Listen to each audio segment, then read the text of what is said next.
Hey guys, as always, thanks for stopping by. It's the Movement for Black Life's new piece of legislation, the Breathe Act, and it's bad. Let's talk about that. Today's episode is brought to you by all of you patriots. Every thumbs up is a huge help. Y'all know that.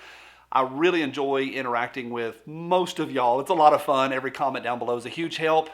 Just watching, just clicking a thumbs up, all of it is a big help to get this message out. Y'all know that we are very much against the YouTube algorithms, so fighting through that and pushing through that's a big deal. Also, y'all make this a lot of fun, so thank you. All right, let's talk about the Breathe Act. I'm going to do kind of a quick overview. It's big. Like, I went through the whole thing today. It is a lot to it, and I think it matters. What's going on in Seattle right now with defunding 50% of the police, as well as just watching the Seattle situation with that couple, the McCloskeys, plus 50 or 100 other areas in our country that have issues that have popped up. All of these things are bringing to the front the need for the Second Amendment. And I think this act in many ways reminds me of why we need the Second Amendment. We need to stay on top of this. It's called the Breathe Act, and it's from the Movement for Black Lives. And on the outside, it sounds kind of nice. The Movement for Black Lives helping strengthen black communities and strengthen families. And there's a lot of nice little things in there that they wrote. But then once you get into this is some crazy stuff. And I'm not being alarmist. This is some crazy stuff. Hang on, buckle up, prepare to breathe. No pun, slight pun intended. Again, with Seattle going the way it's going, we need to watch this. I want to get this onto your radar. I've got some links down below for you. And then at the end, I'm going to tell you why I think it matters. And I want to hear a little bit from you all. All right, the authors, they're not really the authors. They're the people that are in Congress that are pushing this through. They didn't write this bill. But it's going to be authored by or pushed through or submitted by, sponsored by Rashida Tlaib in Michigan. Shocking, I know. And then also Ayanna Pressley out of Massachusetts. Both are congresswomen.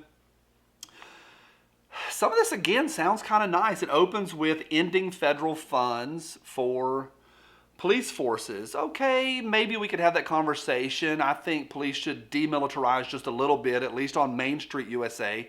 Maybe not in large cities where they're fighting gangs, or especially organized gangs, or down on the southern border. Maybe we can have that conversation. I'm okay with that. After the Duncan Limp situation, maybe we can have a conversation. In federal prison to all police forces, in military surplus being sold to police forces, and then also ending all federal grants to police forces. That's a big deal. There's a lot of federal money goes to police forces. That's why you have like some mom and pop town, a small town of 30,000. You look at their police force and they've got APCs and full nods and all sorts of military stuff. It's because of grants or the military surplus. There's a lot to it. Maybe we could talk about it. So far, thumbs up, thumbs down, somewhere in the middle from me. And then this thing just gets crazy. I'm not being dramatic. It's off the rails at this point. Also, two things. This bill will abolish the DEA completely. No more Drug Enforcement Administration. If it wasn't for the DEA, we never would have had Breaking Bad. Also, it abolishes ICE, so no more immigration. Then, okay, that's crazy. Oh, the Dems can top themselves once again. It also eliminates all federal prisons. All federal prisons to be closed. And then also all immigration centers to be closed. No more immigration centers, no more federal prisons. I'm against privatization of prisons. I think it's a scam. It is a scam. It totally is. It's a money-making machine. But I'm also not pro-federal government because everything they touch is a monopoly of disorganization. And they want to eliminate all federal prisons and immigration centers. Also, we're going to use the word reparations first in a non-traditional way. Reparations for anybody, their families, or the individuals who are victims of police violence. But then it goes further. Traditional reparations, it's going to have allocations of cash to create reparation studies. So to start the machine, because that's a big machine, of how to repay people for crimes from multiple centuries ago. What a mess.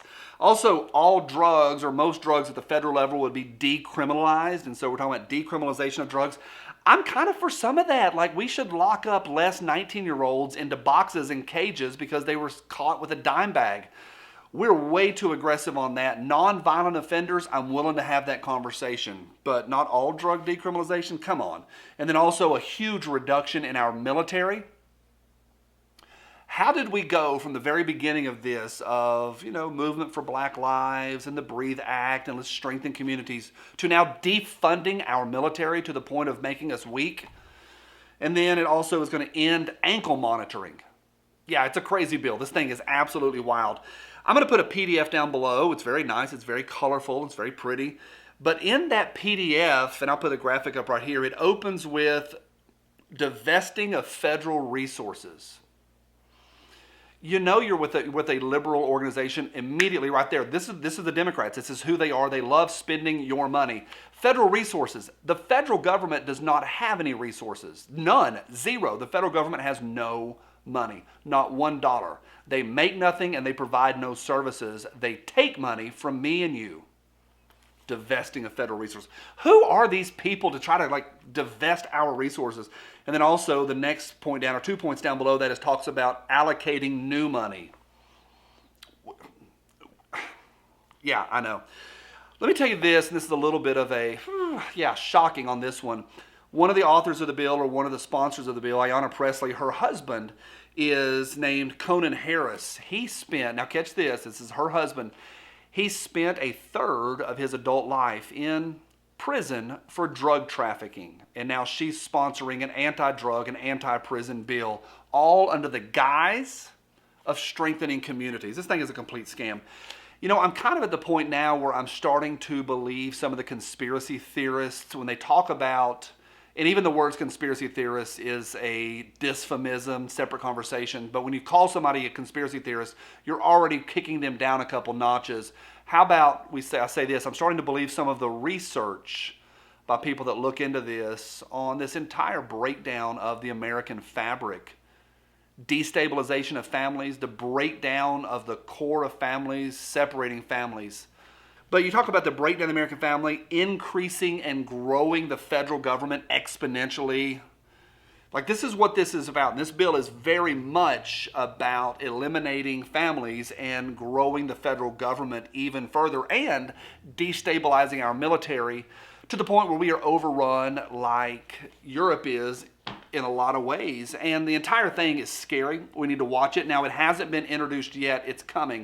It hasn't been introduced to Congress yet, but it has been written, and they are now trying to gain support. And a few of the heavy hitters in the Congress have already spoken about it. So it's being talked about. We need to watch not just this bill, but any bill that is going to continue to strip our freedoms away from us, to grow the federal government, to destabilize us and who we are and the entire fabric of what makes us America. To anybody that is against us, our way of life, all the things that we love, these United States, the Constitution, and all the protections that it affords, and our safe borders, as well as our entire culture, the fabric of American lives. Anyone that is against that, from my cold, dead hands. Bye.